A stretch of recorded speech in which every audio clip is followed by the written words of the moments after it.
Hello and welcome to episode 29 of the Mr. Douglas Sports Show. I am your host as always, Corey Douglas.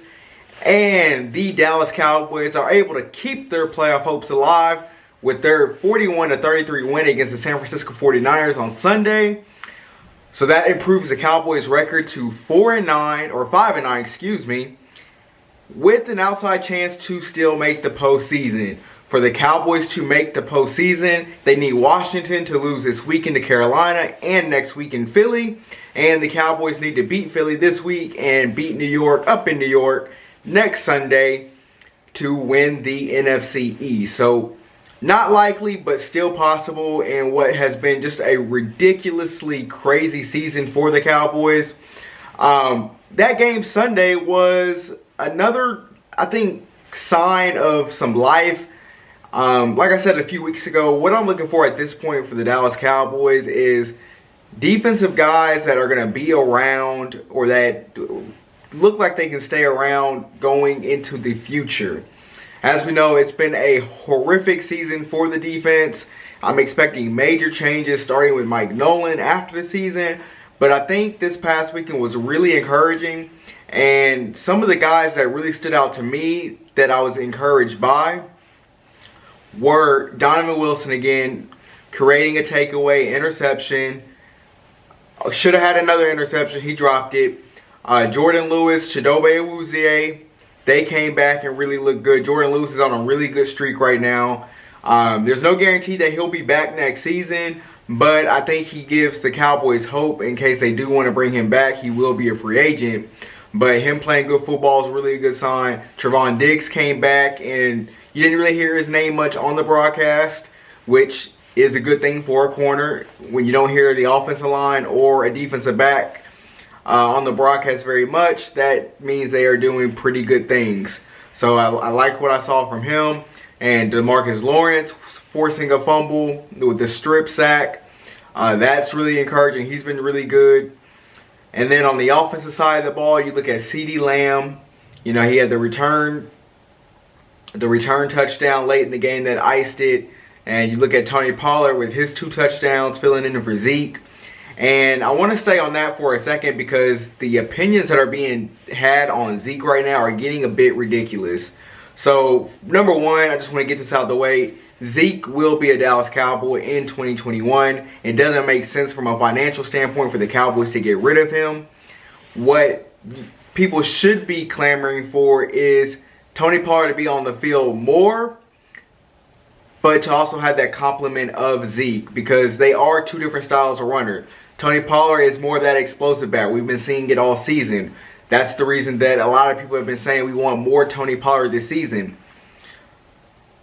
But Zeke is more still that bruiser, and he's been battling injuries all season long. He hasn't played good football as far as fumbling the ball, and he's had his own issues. But I still think he can be a piece of a successful team.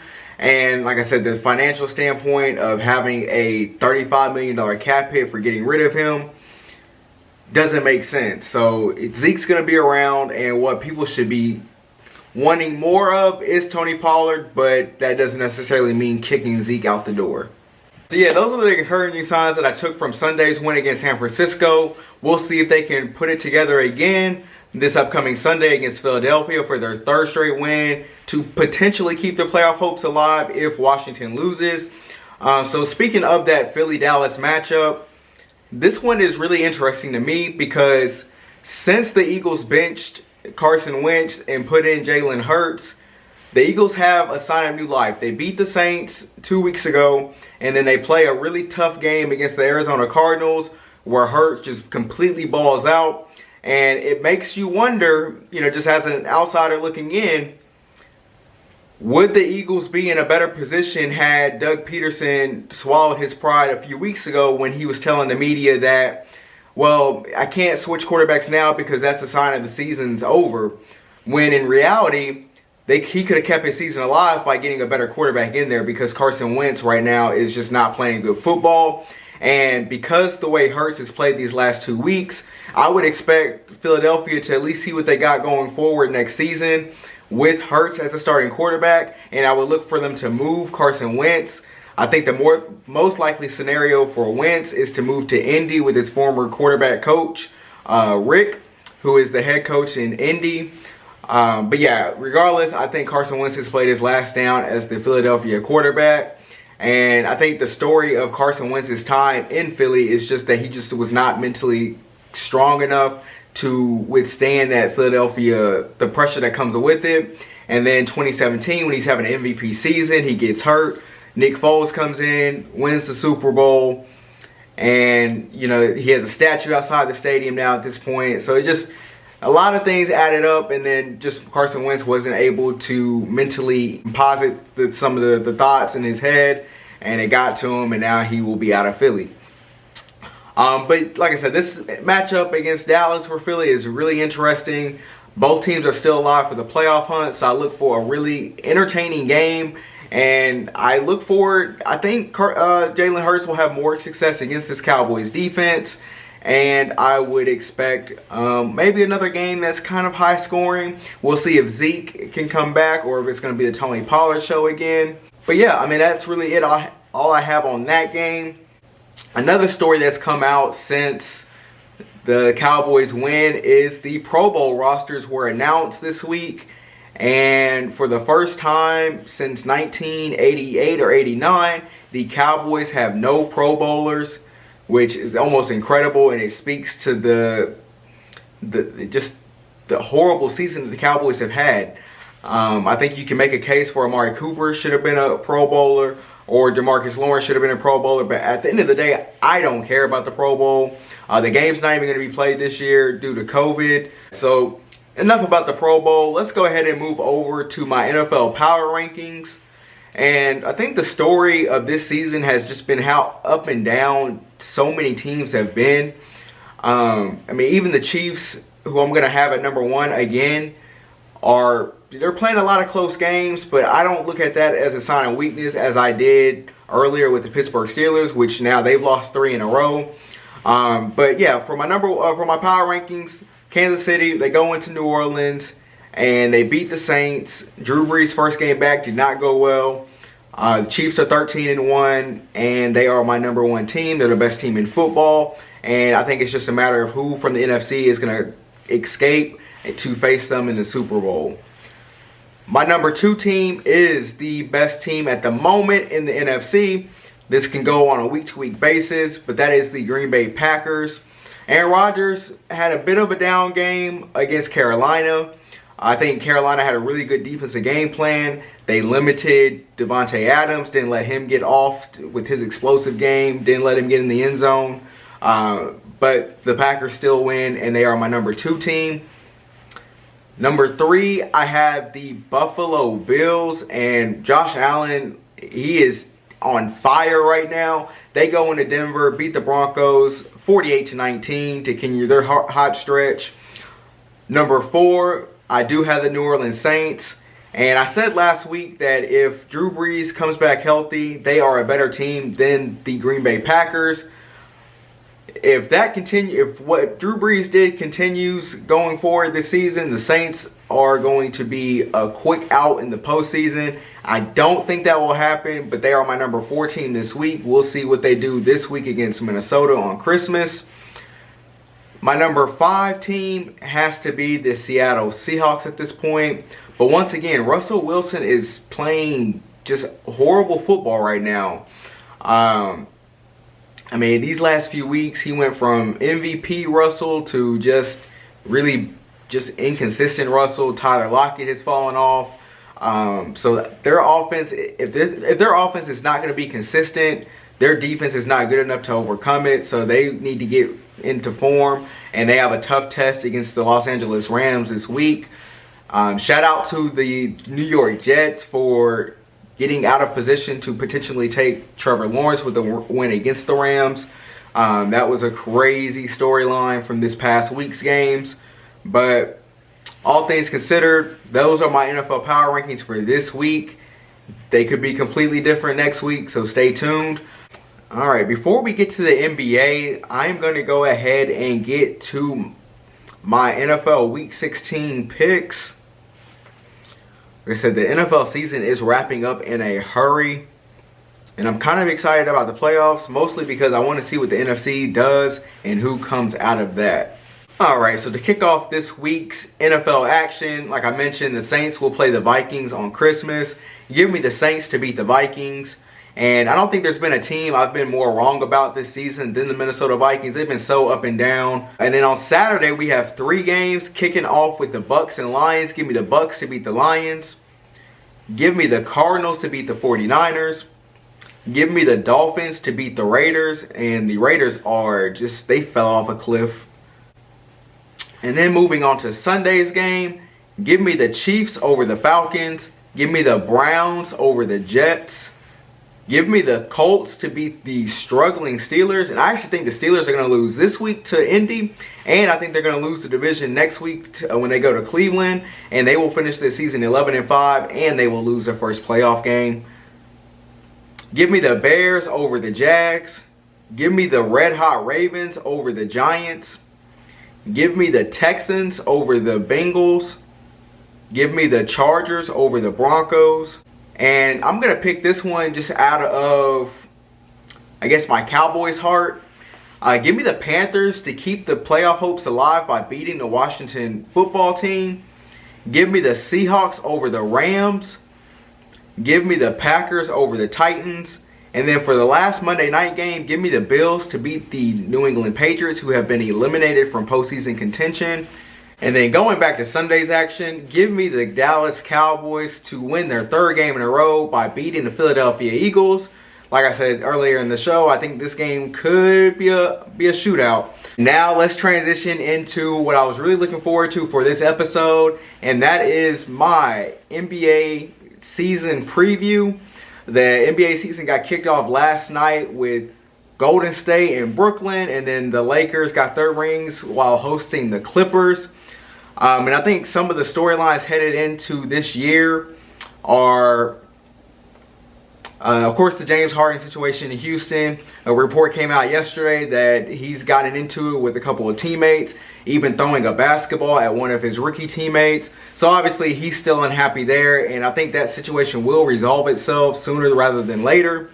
But if I was Houston on a personal level, if I was Houston, I would sit his ass down with a suspension, take some of that money that he's been making, and go about it that way and just keep him away from the team for a little bit, while also still trying to trade him but not settling for anything less than value for James Harden.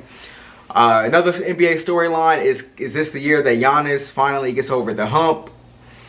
Obviously, he's proven that he can do it in the regular season by winning back-to-back MVPs. Now he has to do it in the postseason. He just signed the Supermax last week. So the Bucks is a storyline for this season. KD and Kyrie in Brooklyn, I mentioned they started last night. How will they coexist throughout the season?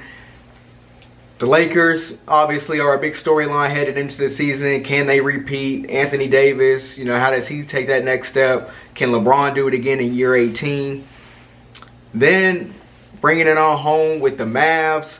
What is their ceiling? Personally, I think they can get up to be one of the top 3 teams in the West this season, depending on how healthy and how quickly Kristaps Porzingis can get back. So that's exciting for me.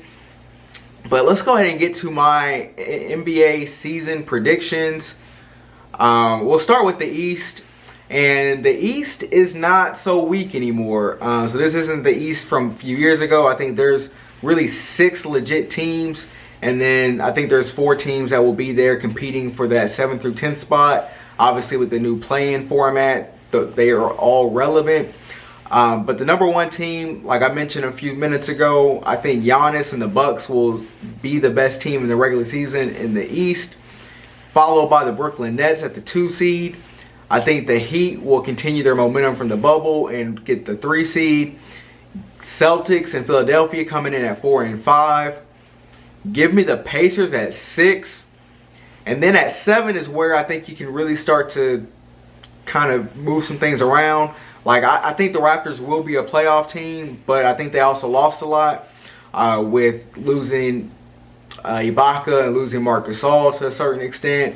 I think Siakam has to take another step forward this season for them to be really good. And then at 8, give me the Washington Wizards. with Bradley Beal and Russell Westbrook playing together. Apparently Russell Westbrook is at peace, something he hasn't been the last few seasons. And then I think the Hawks will be a factor. Orlando will be a factor as far as that play-in situation. And then transitioning over to the Western Conference, I actually think the Clippers are going to be the #1 seed in the West this season.